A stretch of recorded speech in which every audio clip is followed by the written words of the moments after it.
Good morning class. तो शुरू करते हैं नेक्स्ट टॉपिक। तो हमने कल भी इसको थोड़ा सा डिस्कस किया था, हम आज इसको फिर से डिस्कस करते हैं। Crystalline versus amorphous solid.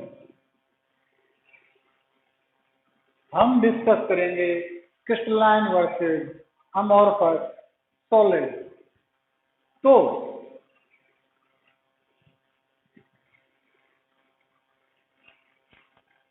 इनमें जो डिफरेंस है हम उन डिफरेंस को एक एक करके पढ़ते हैं।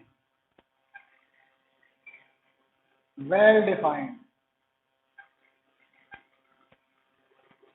defined arrangement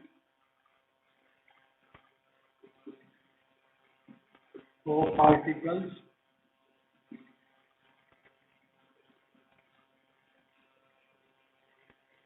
of very long range।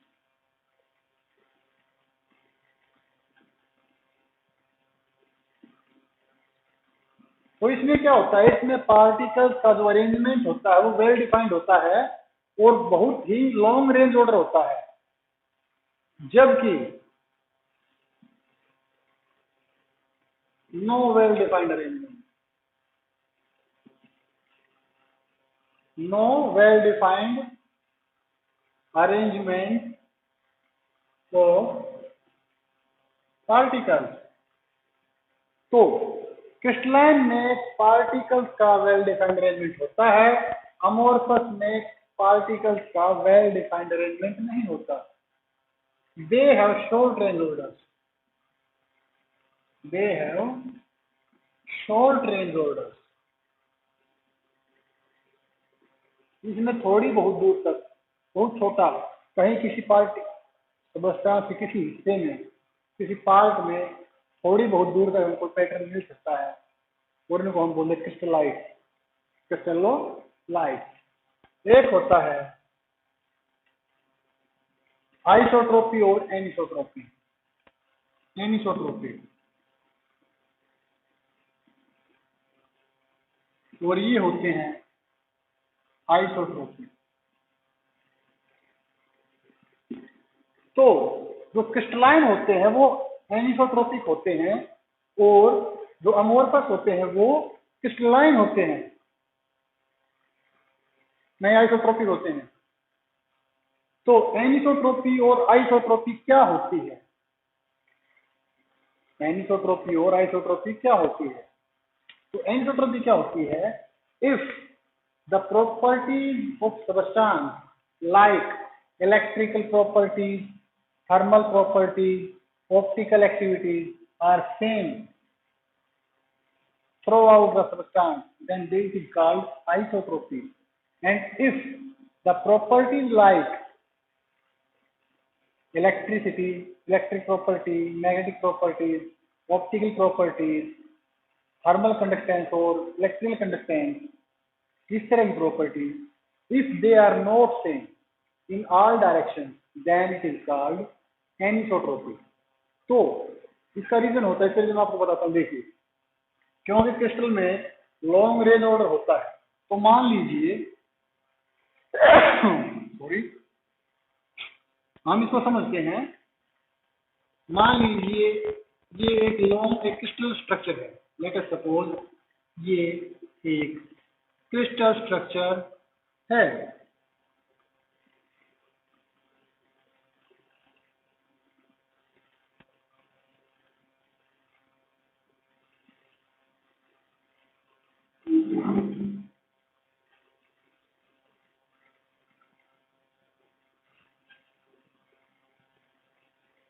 तो मान लीजिए ये कोई क्रिस्टल लैटिस है। तो देखिए यहाँ जो ये इस डायरेक्शन में आप देखिए, इस डायरेक्शन, क्योंकि पार्टिकल्स का वेल डिफाइंड अरेंजमेंट है लॉन्ग रेंज का, तो ये क्रिस्टल स्ट्रक्चर तो है, ये क्रिस्टलाइन तो है। लेकिन आगे वो एक बात नोट कीजिए कि इस डायरेक्शन में जो पार्टिकल्स है बिल्कुल पास पास हैं, जबकि इस डायरेक्शन पार्टिकल्स थोड़े से दूर दूर हैं। तो इस वजह से ऑप्टिकल प्रॉपर्टीज हर एक डायरेक्शन में अलग होगी। अगर हम यहाँ से लाइट पास करेंगे तो जो ट्रांसपेरेंसी है वो अलग होगी। अगर यहाँ से लाइट पास करेंगे तो ट्रांसपेरेंसी अलग होगी। और यही रीजन है कि जो जितने भी क्रिस्टलाइन सॉलिड होते हैं वे सारे के सारे एनिसोट्रोपिक होती हैं। तो एनिसोट्रोपी क्या होती है? एनिसोट्रोपी is may be defined as that property due to which all the properties like electric properties, magnetic properties or optical activities remain are different in different directions throughout the crystal.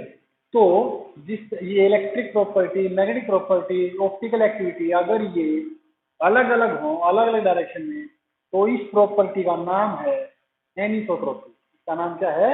एनिसोट्रोपी। और अब क्योंकि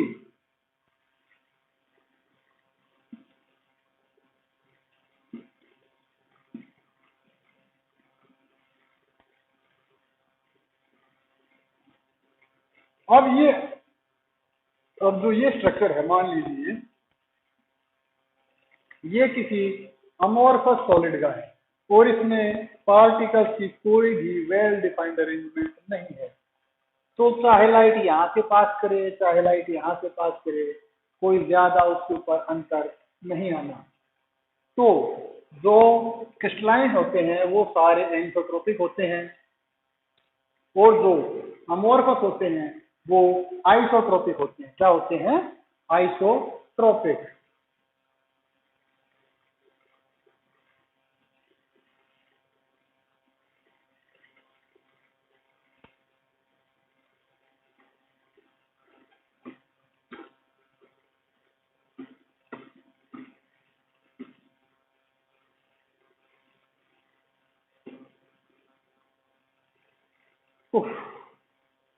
अब है यहाँ पर क्रिस्टलाइन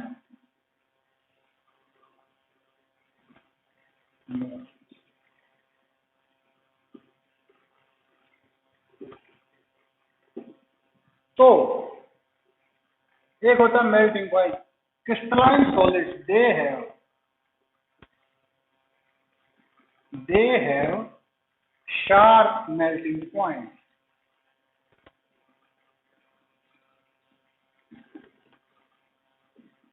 इनके melting point sharp होते हैं।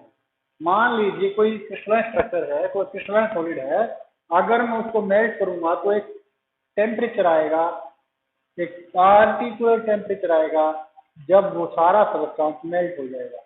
तो क्रिस्टलाइन स्ट्रक्चर का जो मेल्टिंग पॉइंट बिल्कुल शार्प होता है, जैसे 100, 120, 110, 121। As example 121, 151, 100 degree, 150 degree, 200 degree. ये क्या है? These are just melting points, but they don't have sharp melting point. Amorphous solid का melting point कभी भी sharp नहीं होगा। They don't have sharp melting point. They melt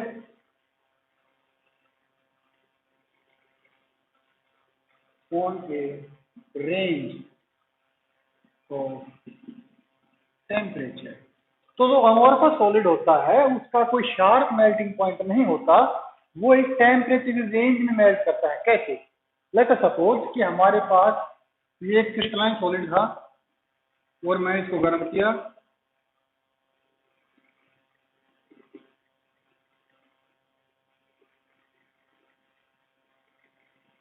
और यहां पर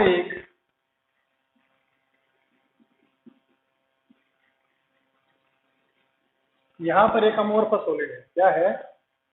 अमोर्फस। तो मान लीजिए इसको जब मैंने मेल्ट करना स्टार्ट किया तो मान लीजिए 120 डिग्री सेल्सियस पर ये मेल्ट हो गया।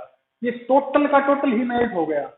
तो ये क्या है? Sharp melting point. जैसे ही उसका मेल्टिंग पॉइंट आएगा सारा सब्सटेंस मेल्ट हो जाएगा। लेकिन ये अमोर्फस है तो ये मेल्ट होना स्टार्ट तो मान लीजिए हो गया था, 105 डिग्री से मेल्ट होना स्टार्ट हुआ।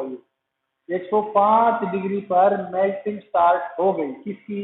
अमोर्फस सॉलिड की। लेकिन वो कंप्लीटली मेल्ट नहीं हुआ। तो हम उसको लगातार हीट अप्लाई करेंगे और टेम्परेचर नोट करेंगे और ये नोट करेंगे वो कंप्लीटली मेल्ट कब होता है। तो अमोर्फस सॉलिड एक रेंज में मेल्ट होते हैं। जैसे मान लीजिए 105 डिग्री से मेल्ट होना शुरू हुआ और 120 डिग्री सेल्सियस तक वो कंप्लीटली मेल्ट हुआ। तो आप समझ गए होंगे जो क्रिस्टलाइन सॉलिड होते हैं उनका एक शार्प मेल्टिंग पॉइंट होता है, जबकि जो अमोर्फस होते हैं उनका एक शार्प मेल्टिंग पॉइंट नहीं होता। वो एक रेंज में मेल्ट करते हैं। वो क्या करते हैं, एक रेंज में मेल्ट करते हैं। जिस तरह मान लीजिए मैंने एग्जांपल लिया था कोई एक्स सब्सटेंस है, तो मान लीजिए 105 पर ये मेल्ट होना स्टार्ट हो गया था और ये मेल्ट हुआ है कब तक, 120 डिग्री सेल्सियस तक। तो इसे हम बोलते हैं ए रेंज इन विच ए अमोर्फस सब्सटेंस मेल्ट। तो ये तो था सॉलिड का क्लासिफिकेशन। अब हम देखेंगे टाइप्स ऑफ क्रिस्टलाइन सॉलिड।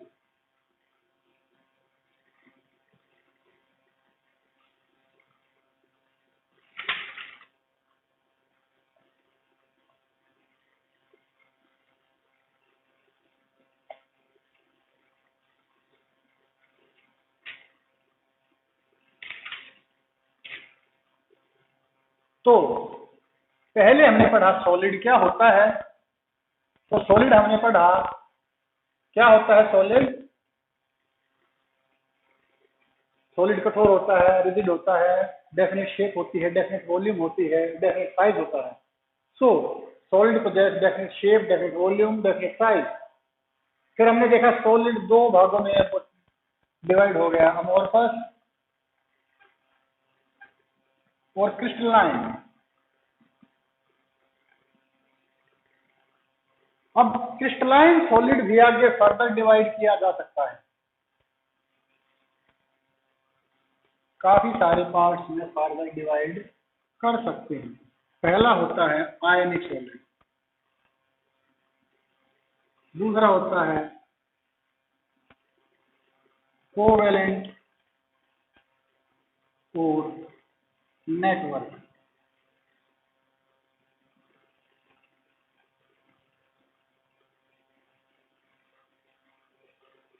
एक होता है मोलिक्यूलर सॉलिड, एक होता है मेटेलिक सॉलिड।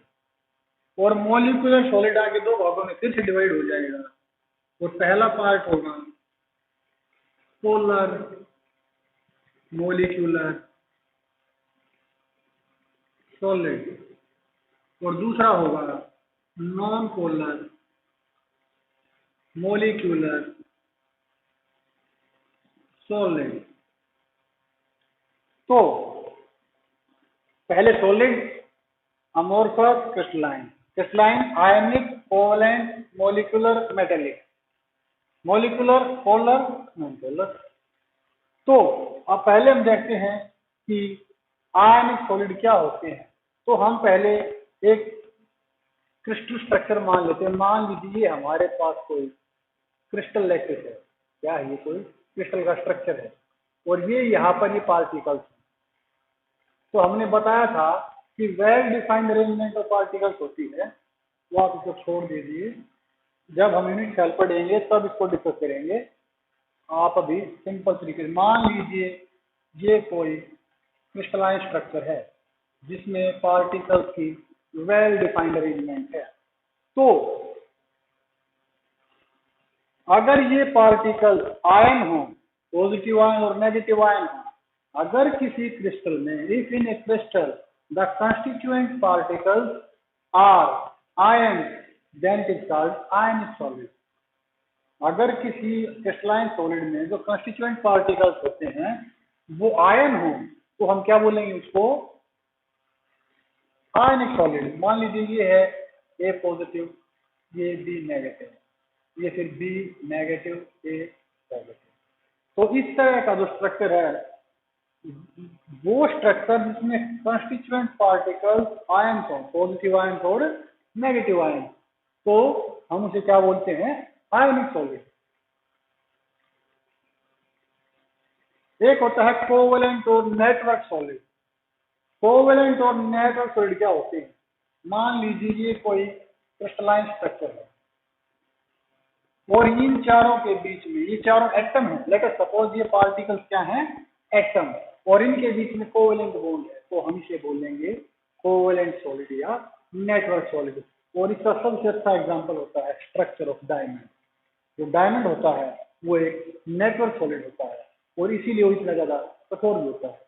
तो अगर ये पार्टिकल्स आयन होते और आयनिक बॉन्ड होता तो ये आयनिक सॉलिड होता। अगर ये एटम्स है और ये कोवेलेंट बॉन्ड है तो इसे हम क्या बोलेंगे? इसका नाम होगा कोवेलेंट और नेटवर्क सॉलिड। अब होता है मेटेलिक सॉलिड। मेटेलिक सॉलिड क्या होता है? अगर मान लीजिए यहाँ पर तो आ जाए एम पॉजिटिव, यहाँ पर आए इलेक्ट्रॉन, यहाँ पर इलेक्ट्रॉन, यानी कि किसी आयनिक सॉलिड में अगर कंस्टिट्यूएंट पार्टिकल्स पॉजिटिव आयन तो मेटल आयन हो और नेगेटिव पार्टिकल्स की कौन हो? इलेक्ट्रॉन्स हो, तो इस तरह के सॉलिड को क्या बोलते हैं? Metallic solid. क्या बोलते हैं? Metallic solid. अब मोलिकुलर सॉलिड क्या होता है? What is molecular solid? अगर इनके बीच में किसी क्रिस्टल में एटम्स या मॉलिक्यूल्स में जो बॉन्ड हैं वो कोवलेंट हो और ये मॉलिक्यूल हो, क्या हो ये?